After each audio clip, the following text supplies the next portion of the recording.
बहुत समय पहले एक दूर देश में एक अजीब महिला रहती थी।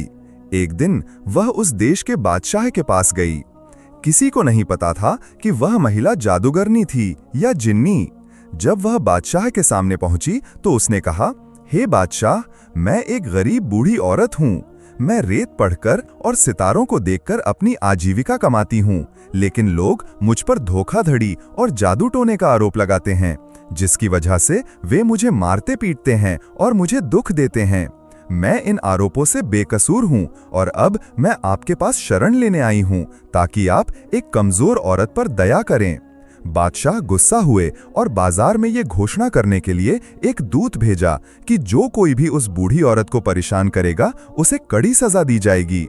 एक दिन वह बूढ़ी औरत महल में वापस आई और द्वारपाल से बादशाह से मिलने की अनुमति मांगी। जब उसे अंदर जाने दिया गया तो बादशाह ने उससे पूछा कि उसे क्या चाहिए। उसने कहा, मैं आपके पास आई हूँ हे मेरे मालिक, ताकि आपके एहसान के बदले में आपको एक तोहफा दे सकूं। बादशाह मुस्कुराए और कहा, क्या बादशाहों को तोहफों या इनामों की जरूरत होती है? लेकिन उसने जोर दिया और कहा, जो मैं आपको दूंगी वह आपको दुनिया का सबसे महान और सबसे बुद्धिमान बादशाह बना देगा। बादशाह उसकी बातों से हैरान हुए और उन्होंने उसे वो तोहफा दिखाने के लिए कहा। उसने खजूर के पत्तों से बनी एक टोकरी निकाली जिसमें एक बड़ी मछली थी। उसने उससे कहा, मैं आपको सलाह देती हूँ कि आप इसे खुद पकाएं। आपके अलावा कोई भी इसे न खाए, वरना वे आपके साथ उस ज्ञान और बुद्धि को साझा कर लेंगे जो ये मछली आपको देगी। बादशाह उसकी बातों का एक भी अक्षर विश्वास किए बिना सुन रहे थे, लेकिन वह उसे खुश करना चाहते थे, इसलिए उन्होंने ऐसा करने का वादा किया। बूढ़ी औरत के जाने से पहले उसने उसे याद दिलाया कि वह उसकी सलाह को न भूले, वरना उसे पछताना पड़ेगा। जब वह चली गई तो बादशाह ने मछली को देखा और सोचा, अगर बूढ़ी औरत सच कह रही हो तो क्या होगा। महल में शमसुद्दीन नाम का एक नौकर था। बादशाह ने उसे बुलाया और उसे वो मछली पकाने के लिए कहा और उसे चेतावनी दी कि वह उसे बिल्कुल न खाए, वरना वह उसका सर काट देंगे। नौकर ने मछली ली, लेकिन वह हैरान हुआ और खुद से कहा, वह इसे महल के रसोइये को क्यों नहीं दे रहे हैं और मुझे धमकी क्यों दे रहे हैं। हर दिन महल में सबसे अच्छी, सबसे बढ़िया मछलियां आती हैं। जब उसने उसे साफ करना शुरू किया तो उसने देखा कि ये उन मछलियों से अलग थी जिन्हें वो जानता था। वह उसके बड़े आकार से हैरान था। जब उसने उसे कढ़ाई में रखा तो उसकी खुशबू फैल गई और वह उसे चखने से खुद को रोक नहीं सका। तो उसने उसका एक छोटा टुकड़ा लिया और उसे खा लिया तो उसे अपने कानों में एक अजीब सी अनुभूति हुई। उसी समय उसने एक धीमी आवाज सुनी जो कह रही थी, कितनी स्वादिष्ट खुशबू है, मुझे नौकर से छिपकर उस मछली को चखना चाहिए। जब नौकर ने देखा तो उसने अपने बगल में एक बिल्ली को देखा। वह हंसा और कहा, मैं उन चीजों का भ्रम करने लगा हूँ जो मौजूद नहीं है, क्योंकि मैं एक बिल्ली को कैसे बात करते हुए सुन सकता हूँ। लेकिन वह जो उसने देखा और सुना उससे हैरान था। फिर उसने मछली को देखा और कहा, इसी वजह से बादशाह ने मुझे इसे पकाने का काम सौंपा था, न कि रसोइये को, क्योंकि उसकी खाना चखने की आदत है। अब बादशाह को ये पता नहीं लगना चाहिए कि मैंने उसमें से कुछ खाया है। तो उसने उस पर थोड़ा सा आटा और कुछ मसाले डाले और उसे फिर से तेल में रख दिया, तो वह और भी स्वादिष्ट और लजीज हो गई। फिर वह उसे अपने मालिक के पास ले गया। बादशाह ने पेट भरकर खाया और फिर अपने नौकर शमसुद्दीन से कहा, हमारे लिए 2 घोड़े लाओ और हम थोड़ी देर के लिए जंगल में चलेंगे। बादशाह और उसका नौकर शमसुद्दीन घोड़ों पर सवार होकर जंगल में पहुंचे। उसी समय नौकर के घोड़े ने बादशाह के घोड़े की ओर मुड़कर कहा, मैं अस्तबल में रहकर थक गया हूँ, मुझे इस खूबसूरत प्रकृति में बहुत ऊर्जावान महसूस हो रहा है। बादशाह के घोड़े ने कहा, तुम सही हो, लेकिन हम ऐसा नहीं कर सकते, क्योंकि जो आदमी मुझ पर सवार है वह आराम और सोने का आदी है। अगर मैं दौड़ूंगा तो वह जमीन पर गिर जाएगा और उसकी हड्डियां टूट जाएंगी। जब नौकर ने यह सुना तो वह हंस पड़ा। बादशाह भी सुन रहे थे तो वो गुस्सा हुए और चिल्लाए, तुम किस बात पर हंस रहे हो कमीने। नौकर ने कहा, मुझे कुछ याद आया और मैं हंसने लगा। बादशाह ने अपने मन में कहा, वह मुझे धोखा देने की कोशिश कर रहा है। क्या उसने वास्तव में सुना कि घोड़ा क्या कह रहा था? और यह विचार कि उसके नौकर ने मछली खा ली थी उसके मन में आने लगा। उसे बूढ़ी औरत की सलाह याद आई और वह दुखी हो गया। जब वे महल में लौटे तो उसने उससे दोपहर का भोजन लाने के लिए कहा और कहा, मैं चाहता हूं कि जब तक मैं खाना खत्म न कर लूं तब तक तुम एक गिलास पानी लेकर मेरे पास खड़े रहो। नौकर ने वही किया जो बादशाह ने उससे कहा था। जब वे ऐसा कर रहे थे तो दो गौरैया कमरे में घुसीं। उनमें से एक के पास एक सुनहरा बाल था और उसने दूसरे से कहा, मैं ये बाल सुनहरे बालों वाली राजकुमारी के पास से लाई हूं। दूसरे ने उसे उससे लेने की कोशिश की, लेकिन बाल जमीन पर गिर गया और एक तेज खनक की आवाज हुई, जैसे कि वो सोने का एक टुकड़ा हो। नौकर डर गया और उसके हाथ से पानी का गिलास गिर गया। बादशाह ने चिल्लाकर नौकर से कहा, पानी का गिलास गिर गया क्योंकि तुमने गौरैया की बात सुनी और समझी। इस बार तुम ये इनकार नहीं कर सकते कि तुमने मछली खाई थी। नौकर घुटनों पर बैठ गया और उसने मिन्नतें करना शुरू कर दिया और कहा, मुझे माफ कर दीजिए हे मेरे मालिक। लेकिन बादशाह ने अपनी तलवार उठाई ताकि उसका सिर काट दें। जब उन्होंने जमीन पर देखा और सुनहरे बाल को देखा तो वो उसके जादू और उसकी सुंदरता से हैरान थे। उन्होंने शमसुद्दीन की ओर देखा और उससे कहा, अगर तुम उसकी मालकिन को ढूंढ लेते हो तो मैं तुम्हें माफ कर दूंगा, और अब तुम्हें जो भी खाने और पैसे की जरूरत है वो ले लो, और तब तक वापस मत आना जब तक तुम उसके बारे में कोई खबर न लाओ, वरना मैं तुम्हारा सिर काटकर महल के दरवाजे पर लटका दूंगा। शमसुद्दीन ने अपने लिए पर्याप्त पैसे लिए, एक थैले में खाना भरा और अपने घोड़े पर सवार हो गया, और फिर बिना ये जाने कि उसके पैर उसे कहाँ ले जा रहे हैं वो चलता रहा। शमसुद्दीन अपने घोड़े पर सवार होकर कई दिनों तक जंगल और बंजर जमीन में सुनहरे बालों वाली राजकुमारी की तलाश में घूमता रहा। अंत में उसे यकीन हो गया कि वो बर्बाद हो जाएगा, क्योंकि उसके पास लौटने के लिए कोई परिवार या कोई भी नहीं था जिसे वो जानता हो। उसने अपने लालच के लिए खुद को दोषी ठहराया और कसम खाई कि अगर वो बच गया तो वो फिर कभी किसी और की चीजों को नहीं छुएगा। एक रात जब वो अपने रास्ते पर था, उसने शिकारी द्वारा छोड़ी गई एक आग देखी।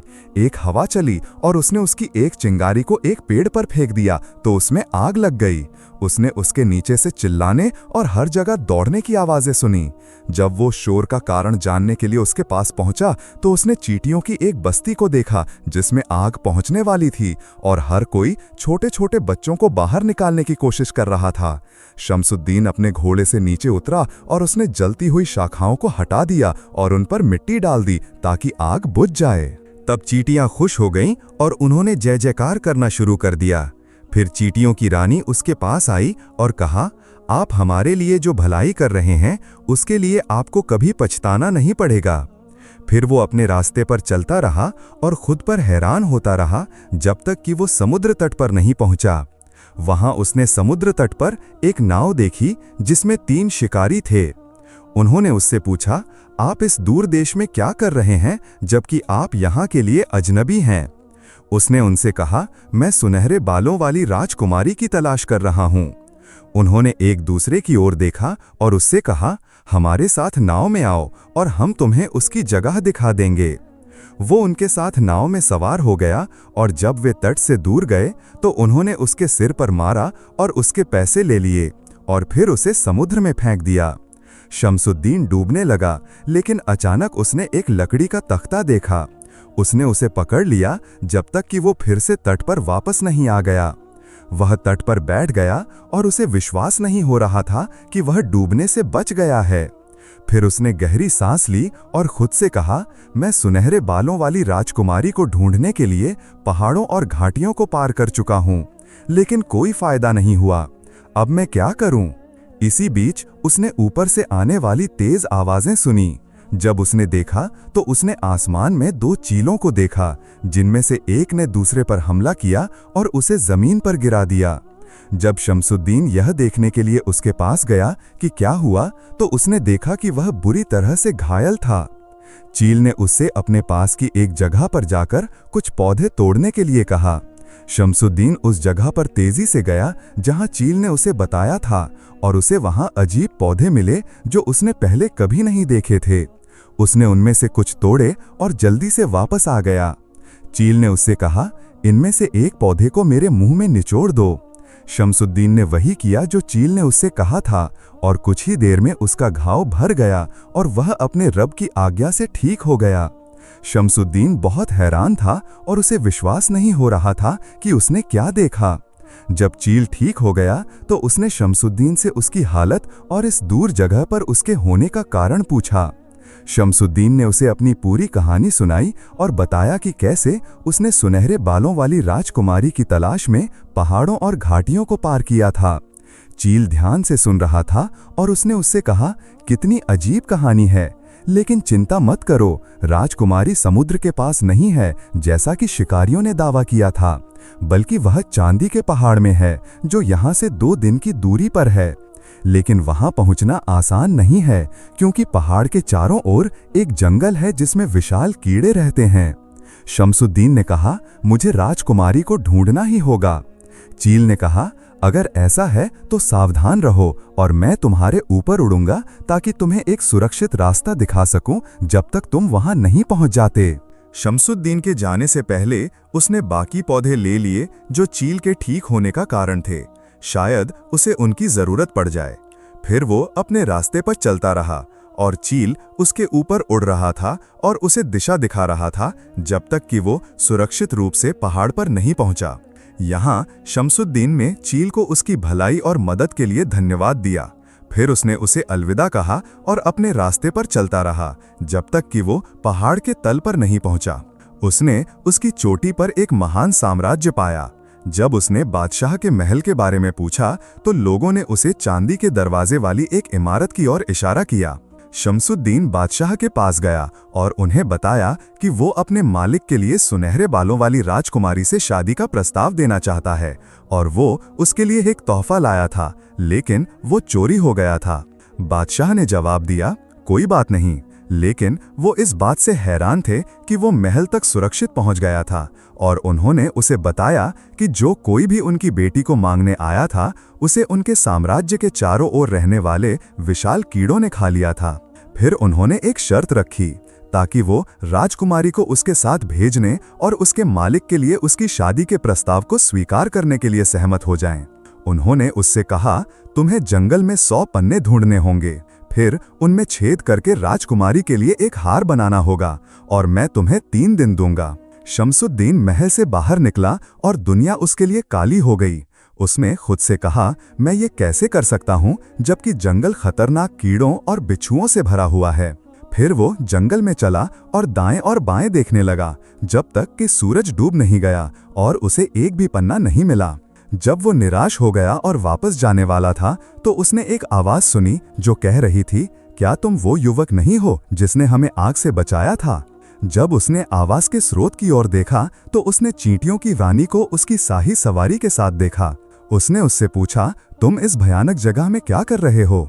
उसने उसे सुनहरे बालों वाली राजकुमारी की कहानी और उसके पिता द्वारा मांगे गए पन्ने के हार की कहानी सुनाई। उसने उससे कहा, चिंता मत करो, मेरे यहाँ बहुत से रिश्तेदार हैं और हम तुम्हारे लिए हार तैयार कर देंगे। तुम आराम करो और हमारी मुलाकात यहाँ 2 दिन बाद होगी।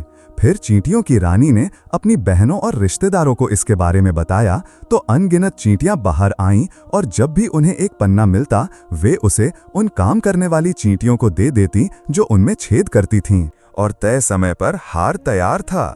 शमसुद्दीन उसे बादशाह के पास ले गया जो अपनी आंखों पर विश्वास नहीं कर सके।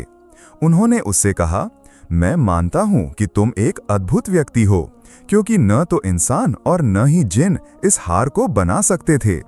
मैंने राजकुमारी से शादी के प्रस्ताव के लिए ये शर्त इसलिए रखी थी ताकि जो कोई भी उसे मांगने आता है उसे उसकी कीमत पता चले। अगर तुम इसे पूरा नहीं कर पाते तो तुम अपने मालिक के लिए राजकुमारी जैस्मिन से शादी का प्रस्ताव नहीं दे पाते। जब शाम हुई तो बादशाह ने एक बड़ी दावत का आयोजन किया जिसमें मंत्री, राजकुमार और उनकी पत्नियां और लोगों की एक भीड़ इकट्ठी हुई। अचानक दासों ने दरवाजा खोला और सुनहरे बालों वाली राजकुमारी जैस्मिन अंदर आई और बादशाह के बगल में बैठ गई। शमसुद्दीन और वहां मौजूद लोग उसकी सुंदरता और आकर्षण से हैरान थे। फिर बादशाह खड़े हुए और उन्होंने उपस्थित लोगों से कहा, ये युवक एक दूर देश से राजकुमारी जैस्मिन को अपने मालिक के लिए मांगने आया है और वो आज हमारे बीच है क्योंकि उसने उस काम को सफलतापूर्वक पूरा किया है जिसे उसे मांगने आए सभी लोग नहीं कर सके। तब शमसुद्दीन बादशाह की प्रशंसा सुनकर मुस्कुराया। उपस्थित लोगों ने ताली बजाई और राजकुमारी जैस्मिन खुशी से हंसी। वो शमसुद्दीन के शिष्टाचार और उसके सुंदर चेहरे को देखकर उससे प्रभावित हुई थी और उस क्षण से वो उसके ख्यालों से नहीं निकली। लेकिन वो अपने पिता की अवज्ञा नहीं कर सकती थी। जब सुबह हुई तो वो एक महान जुलूस में शमसुद्दीन के साथ जाने के लिए तैयार हुई। रास्ते में शमसुद्दीन ने राजकुमारी जैस्मिन को अपनी पूरी कहानी सुनाई कि कैसे वो एक अनाथ के रूप में बड़ा हुआ और महल में पाला गया जब तक कि वो बादशाह का नौकर बन गया, और उस सुनहरे बाल के बारे में जिसे गौरैया ने चुराया था और जिसकी वजह से वो उसकी मालकिन को ढूंढने के लिए देशों देशांतर घूमा था। फिर उसने उसे जादुई पौधे को दिखाया जिसने चील की जान बचाई थी। जैस्मिन उसकी कहानी सुनकर हैरान थी। उसने उससे कहा, आप हमारे देश में आकर क्यों नहीं रहते और वहां शादी कर लेते? शमसुद्दीन ने जवाब दिया, लेकिन मैं तो सिर्फ एक नौकर हूं हे मेरी मालकिन। उसने अपनी खूबसूरत आंखों से उसकी ओर देखा और कहा, पुरुषों की पहचान उनके कर्मों से होती है, उनकी पद से नहीं।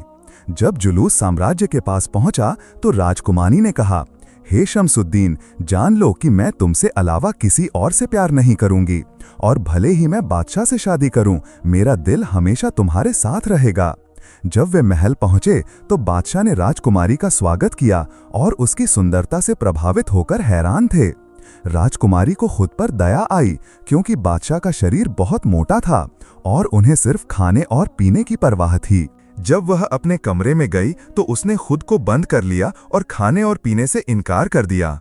बादशाह ने शमसुद्दीन से महल के बगीचे से कुछ संतरे लाने के लिए कहा और उन्होंने अपने एक गार्ड को इशारा किया कि वह उसके पीछे जाए और उसे खत्म कर दे। शमसुद्दीन जैसे ही फलों से भरे पेड़ों के पास पहुंचा, गार्ड ने उसकी पीठ में छुरा घोंप दिया। राजकुमारी ने उसकी चीख सुनी और जब उसने महल की बालकनी से देखा तो उसने शमसुद्दीन को जमीन पर पड़ा हुआ पाया। उसने तब तक इंतजार किया जब तक कि गार्ड चला नहीं गया और फिर वह तेजी से बगीचे में गई और जादुई पौधे के सभी पत्ते और उसका रस उसके मुंह में निचोड़ दिया। कुछ ही देर में शमसुद्दीन ने अपनी आंखें खोलीं। उसका घाव भर गया था और वह पहले से कहीं ज्यादा सुंदर हो गया था। राजकुमारी इस बात से बहुत हैरान थी और उसने उससे कहा, चलो हम बादशाह के आदमी आने से पहले भाग जाएं। जब वे दरवाजे के पास पहुंचे तो उन्होंने बादशाह को अपने गार्ड के साथ खड़े हुए पाया। वह शमसुद्दीन को देखकर हैरान थे और उन्होंने राजकुमारी से कहा, तुम निश्चित रूप से एक जादूगरनी हो और मैं वह जड़ी बूटी चाहता हूं जो तुम्हारे हाथ में है। उसने जवाब दिया, मैंने उन्हें निचोड़ लिया है और उनमें कुछ भी नहीं बचा है। उन्होंने कहा, तुम झूठ बोल रही हो, और उन्होंने एक गार्ड को उसे तलवार से मारने के लिए कहा और फिर उसे उन जड़ी बूटियों को पिलाने के लिए कहा ताकि वह शमसुद्दीन की तरह एक सुंदर युवक बन सके। उनमें से एक ने उसे मारा और वह जमीन पर गिर गया। जब उन्होंने राजकुमारी से जड़ी बूटियां लीं ताकि वे उन्हें उसके मुंह में निचोड़ सकें तो उन्हें उनमें कुछ भी नहीं मिला और बादशाह जमीन पर ही रहे जब तक कि वो मर नहीं गए। गार्ड घबरा गए और शमसुद्दीन पर हमला करने लगे। अचानक एक नौकरानी दौड़ती हुई आई और चिल्लाई, रुको, शमसुद्दीन बादशाह का छोटा भाई है। उसके पिता ने मुझे जन्म दिया था और उन्होंने ये बात लोगों से छुपाई थी। उसकी बाह पर एक तिल है जो बादशाह की बाह पर मौजूद तिल जैसा है, और क्योंकि तुम्हारे बादशाह का कोई वारिस नहीं था तो शमसुद्दीन अब तुम्हारा बादशाह है। तो गार्ड उसके सामने लाइन में खड़े हो गए और एक आवाज में चिल्लाए, बादशाह जिंदाबाद। कुछ दिनों बाद बादशाह शमसुद्दीन ने सुनहरे बालों वाली राजकुमारी जैस्मिन से शादी कर ली। वह पृथ्वी के सबसे सुंदर बादशाह थे और उनके कई बेटे बेटियां थीं जिनकी हरी आंखें थीं, और उनका समय समृद्धि और कल्याण का युग था। आज की कहानी यहीं खत्म होती है। अल्लाह की अमानत में रहें और रसूल सल्लल्लाहु अलैहि वसल्लम पर दरूद और सलाम भेजना ना भूलें।